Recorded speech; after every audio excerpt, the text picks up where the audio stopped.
Loaded. Yeah. This is the Nishika 3D film camera, and you get some pretty awesome results with this thing. And I'm going to show you in this video how to load the film in, take some awesome photos of your own, and even edit those sick little gifs you see. And if you don't have one of these cameras, I'm also going to show you how you can get very similar results just with your own DSLR camera. So let's get into it. Yeah. Yeah.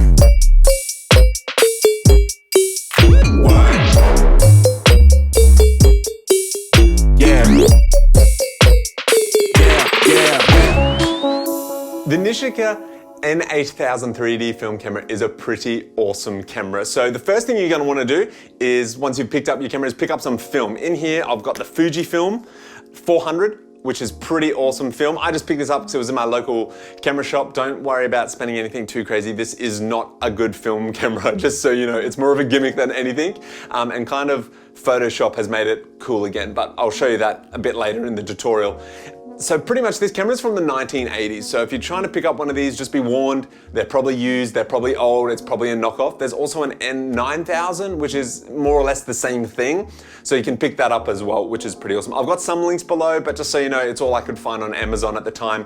So they might not still be there and they might not be available. So let's go get this film in the camera. And while I'm heading over to the camera, why don't you subscribe to my channel if you want. So here is the Nishika N8000 3D camera and the flasharoonie. This is a great thing, you're gonna need it, it comes with it. This is pretty straightforward. It's just some AA batteries that go on the side. It's just got a little on button on the back, which you can just flick on and off, and then a little test button down the bottom. So that is the flash, once again made of plastic, but it is definitely a must if filming at nighttime. So here is the camera itself. Now it's just in a little leather protector, so I'll just take this off, put this to the side. As you can see, these are the 4 different lenses, which are all slightly angled in to give that bullet time 3D weird GIF looking thing, which is pretty awesome. You got some settings on the side. I've tested these. I actually have no idea if it makes a difference, but I usually leave it on daylight. Then you've got around here, you've got your shutter button. You've got your winder to crank it and then release. You've then got your little spinny at the top. So film time. So we'll get this out here. So normally I would recommend not doing this in broad daylight, but this is what I'll be putting in the camera. So how we do this, how to open it up, you just grab this here, pull it up, and then the door is open. Voila, and then this is inside the camera. So as you can see, it's got also instructions inside of what you need to do to get in the film, so it's always good there. So we're gonna now grab our film, go down, in, and then you lock it in, and then you pull it through, and you're gonna wanna feed it into the spiral. So that's pretty good, and then if you give it a crank, that's loaded. Now shut, closed. Now I will let you know that film in there is obviously exposed, so it's not gonna do too great. So we're just gonna take that photo now, and then every time you need to do one, give it a crank, it spins, you know you're good, and then you can take another photo. So you get the flash on, you make sure it's on, and then you're good to go. Now you do want to be careful to know that the camera does take, because it's got the 4 lenses, it is going to take up 2 spaces in the reel. So we do have 30 shots on this, 36 shots I believe on the film in here, but it's gonna actually only give us half that. So effectively, we're only gonna be getting more or less about 17, 18 shots in that reel. So just keep a note of that you don't have as many as the film says, because it is using a double exposure. So it does compensate when you want it, so you don't need to worry. But then you take your photos and you're all sweet. Now you're done with your photos. The way you get the film out of the camera is you will pop it open, you want to wind it back up. So the way you do that is you release the film with this little button here, which I've released it, and now we should be able to wind it back up. There we go, so that's free rolling, so I know I've winded it all the way back up. So then once again, pull it out, and then my film is all wound up in there, which is awesome. So we've popped outside during sunset just before it goes down to just try and use the 90D. So you don't need the film camera. So I'm going to show you how to get the same effect with your DSLR. So you can use any camera. I've got the wonderful Tim featured in a video last year. He's back again, only emerges in sunset apparently in these videos. So the sun's about to go down, so we better do this before he disappears again for another year. So what you want to do is you want to get your camera up to a high shutter speed and into burst mode. That's the most important thing. That's all your camera needs to do. And then you're going to hold the camera out, line your shot up with whatever you want. And then the trick is you're gonna have to replicate the 4 3D lenses. So you're gonna have to sway and make sure you've got a lot of movement in there. Don't worry if you get too many shots, because in post we'll fix it up. So here we go. So we'll get one shot.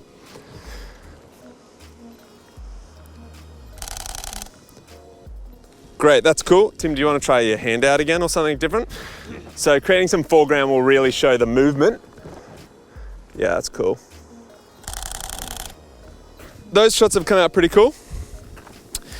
We'll just check them now. Shooting in RAW, things take a while to load, apparently. Yep, still loading. Geez, we took a lot of photos. Here we go. Oh yeah, that looks good there. When you're close, it looks, see? Yeah, sweet. These came out quite well. So what we're gonna do is we're gonna head back inside and we're gonna try and replicate the big flash that these film cameras are so notorious for. Not just the 3D motion, but that cool film big flash look. So I've got a trick to replicate that as well, because this flash ain't gonna cut it. Let's go. I'm trying to replicate the film look. It has a really big flash. So we thought, why not come indoors and we'll get ourselves a light. So once again, the wonderful Tim, prepare to be blinded. So we've got this aperture light panel. It's pretty bright. I don't know, is that overexposed right now? Very much. It's like Yeah, so we want it really bright. And the reason for that is we're gonna up the shutter quite high so any movement, it still captures it. But what it's gonna do is it's gonna replicate the flash basically on the 3D film camera. Because it takes 4 shots at once, which we're not, we're doing a burst motion. We need the constant lighting so it looks the same. Same again, just staring straight at the camera. Here we go. And then I'm gonna somehow get under this light. Here we go, and let's check them or something. Or like put your hand out towards the camera. Yeah. Yeah, that's pretty good. If we look here, I've got the bright light which gives the shadow, and then in post we'll be able to line these up, put some effects on it, and it should look pretty similar. So let's take this to the computer. Here we go. This is the fun part. This is where those cool photos we just took come to life. So I'm going to show you 2 ways right now. First way, I'm going to show you how to do the 3D camera in Photoshop for you all. So here we go. So what I've done is I've got Photoshop open here, and I've made my dimensions a bit closer to the size that you actually take. So if you look to the right here, my canvas is 1417 by 1890, and that's just to allow a bit of give. You can do whatever you want really, but I recommend doing more portrait. So we will import our photos, and in they come. Here we go. Now you can see them imported. What I like to do is make them the size of your comp. So hold Option, make it the size you want. So about roughly there. That's good for one. And then the second one, same again, roughly the same. You'll line them up later, so it doesn't really matter right now. Okay. Now what you want to do is you want to label them. You want to duplicate both these because we have 4 photos, so we need 4 in here as well. If I'm correct, it'll go left, right, left, right. So we'll start with the 13 first. So you want to create a timeline. I don't know if you know, you can do video in Photoshop. Fun fact, if you can't find it, search timeline, up here, boom, and we have a timeline. And there's our awesome clips, all like that. So we're gonna want 5 frames. So here we go, we're gonna count 1, 2, 3, 4, 5. Boom, you're gonna trim that. Same again, 1, 2, 3, 4, so 10. And then another 5. You can play with it really for your timing you want. So I do 5 frames, everyone. You could do 4 frames. Yeah, just play with it. Whatever feels right, it's good. So that's pretty good there. So I'm pretty happy with that. So then we come along to the second one. And what you do is you drop the opacity to about 50%. And then you bring it across and you line up, you pick a point and you want to line it up. So I'm going to line it up here on my mate Josh's eyes. There you go, so that's pretty good. See how I've lined up his eyes here? So that's what we want, and then you can lift the opacity back up to 100, and then we'll just check that back and forth. Oh, that's looking good. So next one, same again. So this is our right layer. Drop the opacity. Make sure it is the right layer. Perfect. Up to 100%. And then the top one, which we want to make sure is the left layer. Yep. 50%. Line it up. Look at that. Movie magic. And then we'll give that a play. And look at that, you've successfully created a GIF.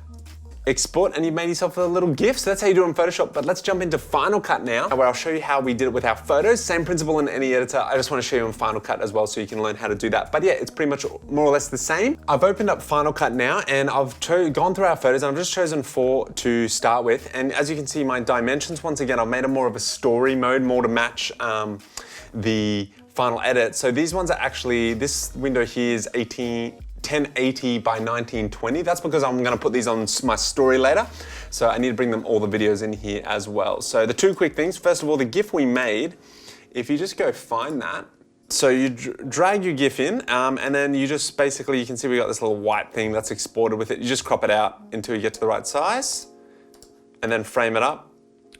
And then you can render this as a video or whatever you want, really. You can do this in Photoshop if you wish as well, if you just want to go straight to a GIF, but I'm putting mine in this video edit, which you're watching right now, so I thought I'd bring it into Final Cut first before I did. So that's how you finish off the GIFs from Photoshop, but now we've got our photos. So I've grabbed just one, for example. This is Tim here in the office. Now, as you can see, it's only pretty small. So first thing I'm going to do is I'm going to pick 4 shots to match our 4 lenses on that burst mode. So here they are. So 1, 2, 3, 4. These are the good looking 4 you can already kind of see it really. So all you gotta do is select them all. First thing I do over here is I go to fill. What I'm gonna do is this first one, I'm just gonna line them up with where I think's good. So this is the end. So as you can see, it goes across. So we kind of want this a bit more over, and then we're gonna line up Tim's eyes. So here we go. So we go 1, 2, 3, 4, 5. Drag this layer on top. 1, 2, 3, 4, 5. Next one. 1, 2, 3, 4, 5, and then the last one. And then repeat down, 1, 2, 3, 4, 5, chop that down. Let's maximize here, and then 1, 2, 3, 4, 5, 1, 2, 3, 4, 5. Now, because we're gonna be looping this, I'm just gonna get rid of this. You can just bring this to the end. And the reason we're doing that is because we're gonna just duplicate it. So if I quickly duplicate this and just play it, it's lining up perfect and you got that gap there anyway. So that's what we're gonna do later. So, but right now we need to line these up. So here's the first one, which we're happy with the positioning to start with. So we go to the next one. Same principle as before, drop the opacity, line the eyes up, and then look at that face. That's perfect. You always want the thing you want people to focus on to stay in the center. So I've chosen the face because that lines up good, but the hand is moving as you can see. But that's what we want. So bring that up. Same again. Next one, drop the opacity and line up those eyes. Those crispy eyes, look at that. So get it up as good as you can, perfect. Lock it in. And then the last one here. It's really quite simple. I prefer Final Cut to be honest because I master most of these videos in Final Cut. So I'd recommend using your editor, not worrying too much about Photoshop unless you're doing raw photos. I did JPEG just for this purpose because it was a lot easier. But if you're doing raw, you probably want to take it to Photoshop. Here we go, and then this is it. Look at this, here we go, here's the tester.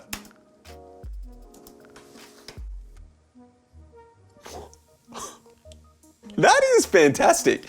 So what I like to do is I copy this and then say we want it to go for a couple of seconds, just rapid fire that. What have we done there? And then highlight it all, and then you're gonna right click, new compound clip, Tim GIF, boom, and then we've made 10 seconds. Way too long. We're gonna just bring it down to about 4 seconds, that's pretty good. And then we're gonna hit play on that. And that is doing the exact same effect, but just with the camera you already own. So I highly recommend, if you want to try this effect out, definitely go for it. And it's just that easy. Get some stills, it's all in that sway. So there you have it, the Nishika N8000 film camera in full flight. So now you know how to do it in Photoshop, Final Cut, how to take some cool photos of your own. So you don't need one of these, but I do kind of recommend it. It's a pretty awesome little nifty camera to have. So please consider subscribing if you haven't. Maybe subscribe, maybe don't. I don't really mind what you do, but come hang out and I'll see you guys next week. Peace.